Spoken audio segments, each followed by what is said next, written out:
here. Hi. It's our faces. It's us. Time for real. We're live. And look, we have a goober. Gabby Goober. She's so goober. She's the cutest goober so there ever stupid. was. Just a big dummy. I love her so much. It means that we love her when we call her a big old dummy. She also is super dumb. She is a dummy, but the cutest. She's the cutest of cute. dummies. She won't get off my lap, so I guess she's staying here, She's here for this recording. For our news show. News show, which is called This Week in Weird!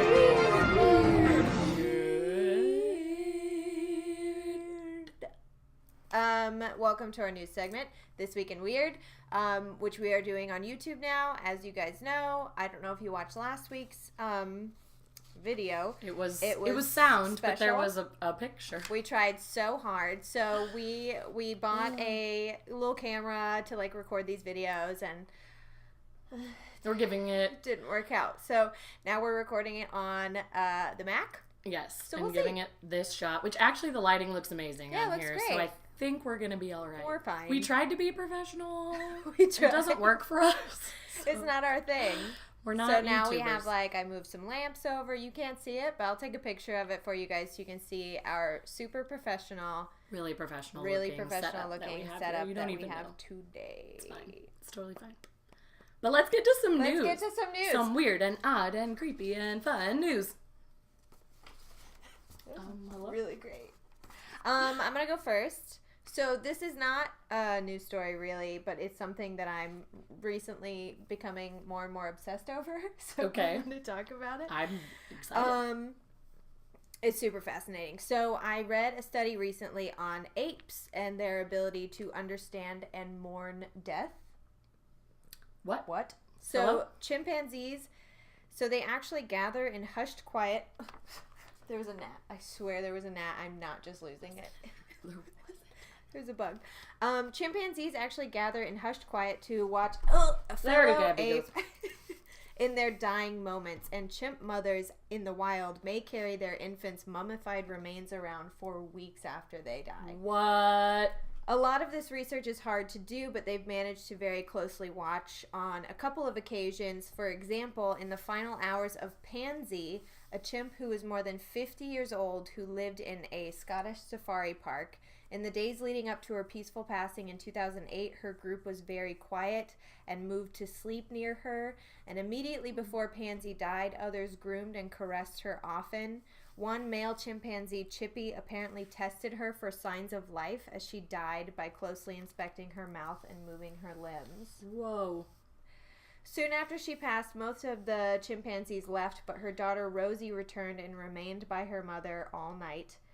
In the days after she passed, Chippy was observed attacking her corpse 3 separate times, jumping or pounding on the body. They theorized that they may have been attempts to resuscitate her, but more so they felt it was an expression of anger or frustration over her death. Do you think it was like going through the stages of depression where it was like anger and bargaining and bargaining, exactly. My gosh, they're so intelligent. And then his mother, Chippy's mother, Blossom, groomed him for an extraordinary amount of time afterwards, perhaps as a sign of consolation and support. Man. What?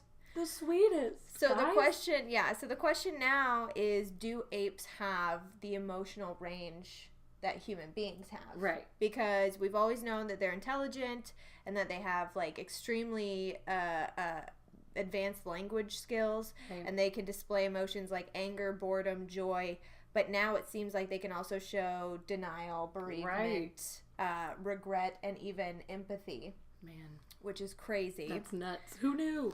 So the chimpanzees also cleaned Pansy by removing straw from her body, and they watched silently when keepers removed her remains from the sanctuary. For several days, they avoided sleeping on the platform where she died, even though it was like a favorite resting spot in the sanctuary. They also remained quiet and subdued for weeks. They even ate less. So they actually go through a grieving process after they lose one of their own. Right. So now recently something super interesting was discovered in 4 separate West African populations of chimpanzees, like completely separate. They don't communicate with each other. Okay. So local biologists and primatologists started noticing trees with large piles of rocks like at the base of the tree. Mm-hmm. And there were all these notches in the trees. So they set up hidden cameras to record the behavior of the chimps to get a better understanding of like what was going on, why this weird stuff was happening. It was always, in each of the 4 populations, it was one tree that this was happening in. Huh. So... they found that mostly male chimpanzees, there was a couple females, but mostly male chimpanzees were hooting and hollering and hurling stones at the specific tree. And this behavior in male chimps is well documented. They usually do it as like a mating or like a territorial sort of situation. Sure. But these monkeys were doing it in complete private. So basically they wanted to figure out why they were doing it. Right. So they also studied the markings on the tree and found that by the wear and tear on the bark, the stone's impact made, the tree sites have been regularly used for like what seems like a good amount of time. Okay. So this has been happening for a while before they even notice. Interesting. So throughout all of their observations, they've come to the conclusion that they believe that the chimpanzees are participating in a symbolic ritual. So what the ritual is really hotly debated right now. Some say it's a territorial marking, but the trees are not on any kind of territorial boundary, so that wouldn't make sense. Right. Others actually believe that these are sacred rituals, something like a religion. What? Which ape religion? Excuse me. But overwhelmingly, it seems that the scientists believe that these trees are monuments to their dead. So it seems like apes have begun to collectively mourn and or celebrate their dead. They theorize that a leader of the apes pack died in or around that specific tree, and that this kind of display of, it's kind of like a display of respect for their fallen leader. Okay. So the craziest part about it is that it's happening in multiple places across Africa with apes who have no communication with each other whatsoever. So it's a thing that they all do, no matter if they're in the same pack or not. They're evolving to do this, or they've done it. Forever. They've always done it, and we just never noticed. This is so fascinating. Yeah. Like, I did not know this much emotion could be involved. But it's just crazy to think that they have, that's what early humans would do. Exactly. Would pick, like, a place that was, like, sacred and, like, this they is would dedicated form to some this sort of, person. We would put up statues, or we would put up, you know what like I mean? A fallen soldier. Yeah. Oh my gosh, and they're doing it too. They're doing it. That's pretty insane. Planet of the Apes, y'all. I know. Planet it's happening. Of the Apes.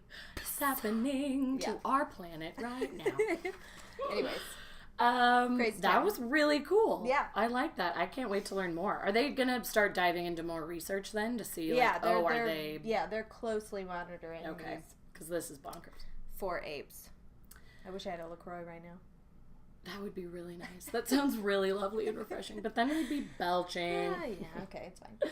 Okay, so kind of an awful, gross, bad thing happened over in the UK that no one is really sure what it is, but I thought it was really interesting.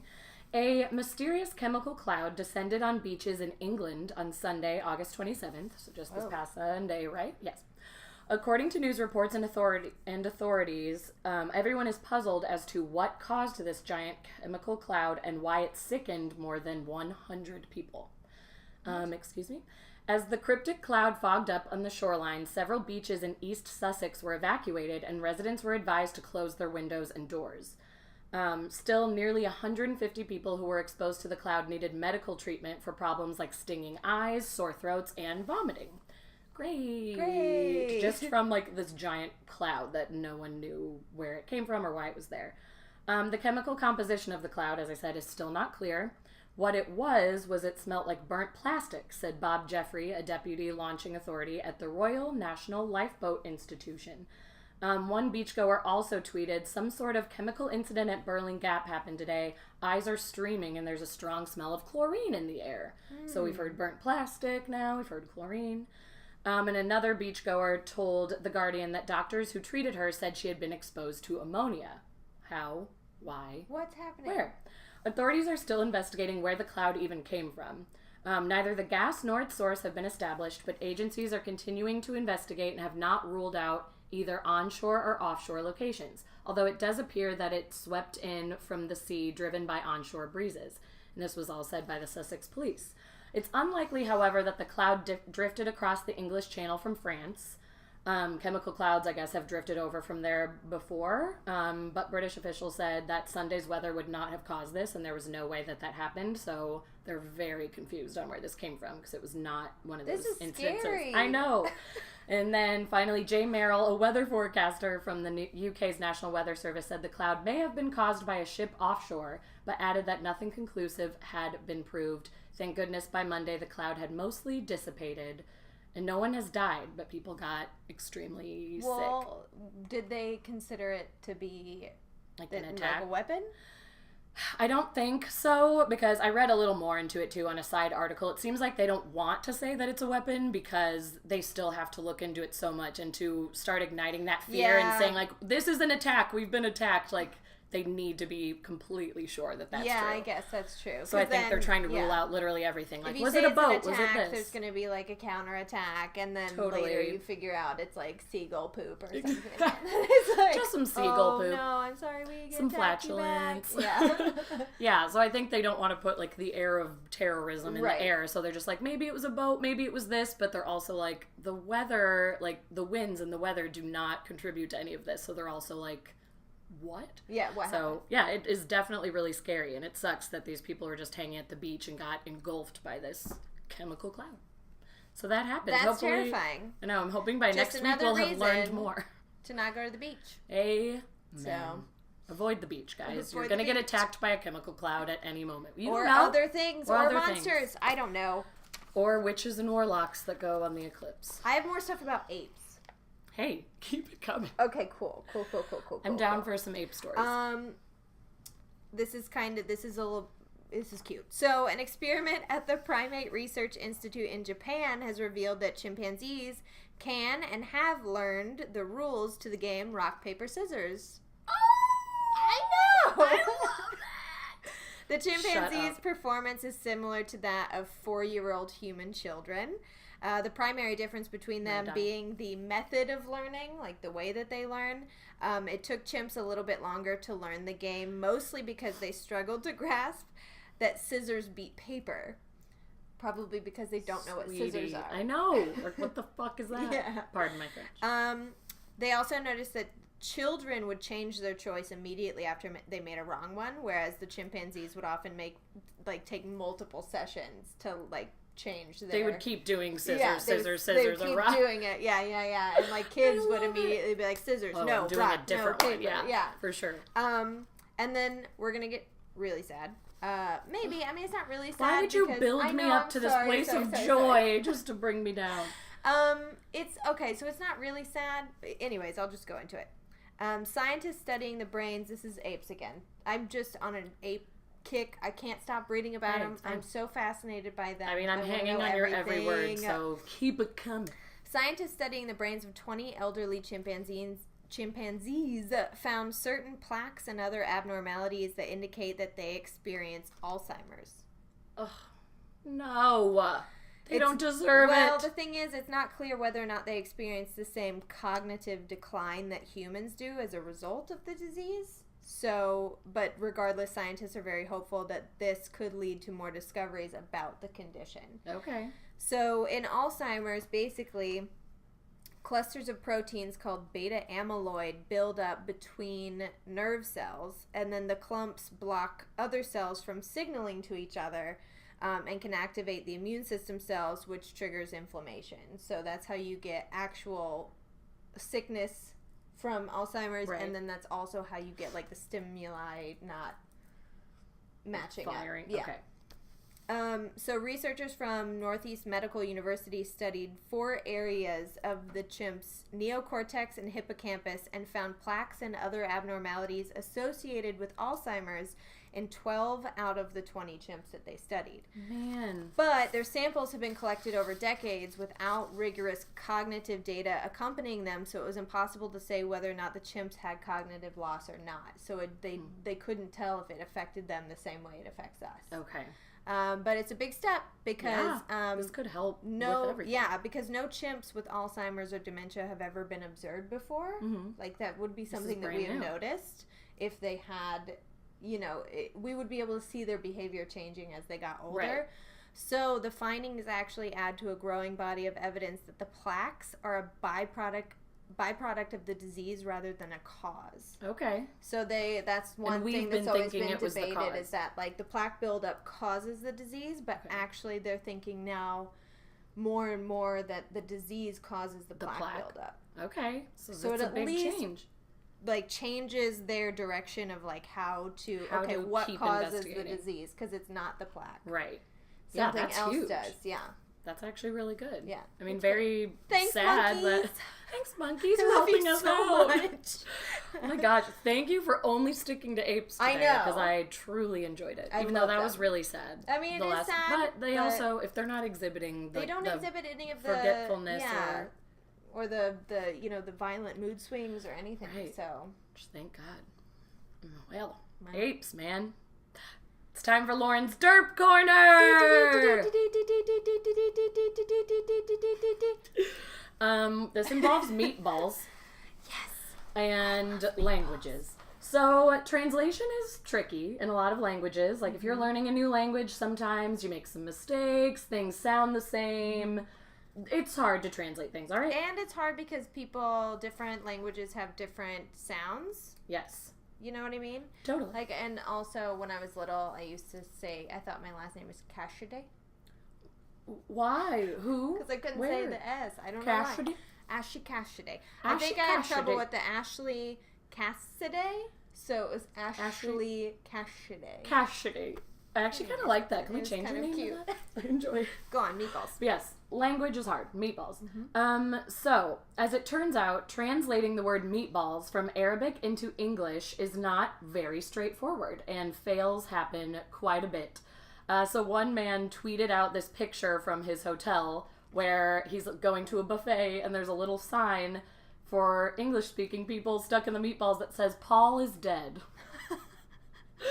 And the guy explained it and said the Arabic spelling out and like the miscommunication, I guess meatball in English to them sounds like may it ball, or like there's something along those lines that's really close to may it ball, and so they say dead Paul or Paul is dead. And it happens like a lot, I guess, but it was just really funny to see along on a hotel buffet. So it said the Hotel bill labeled its meatballs as Paul is dead, not because of any sinister going-ons at the hotel or in the kitchen, I wish there was, but apparently just because it's an easy mistake. The Arabic spelling out of meatball in English sounds like may it ball or dead Paul.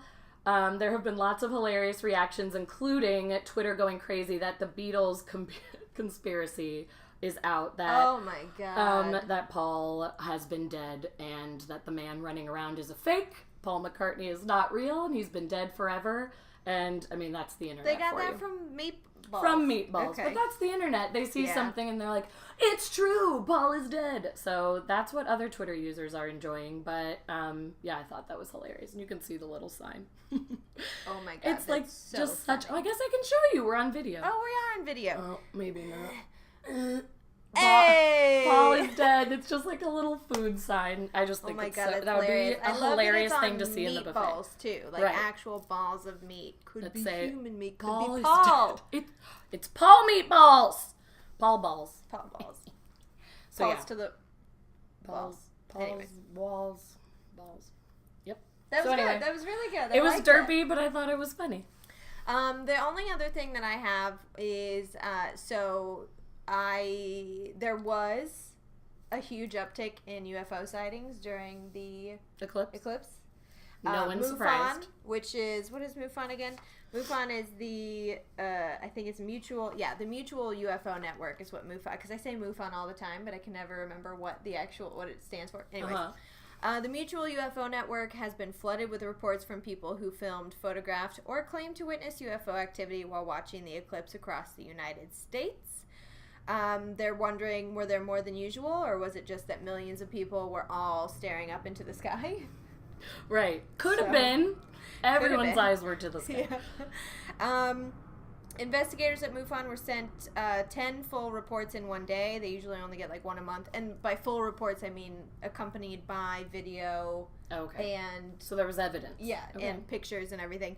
Unfortunately, and they came from Nebraska, Ohio, Denver. They were all over the United States.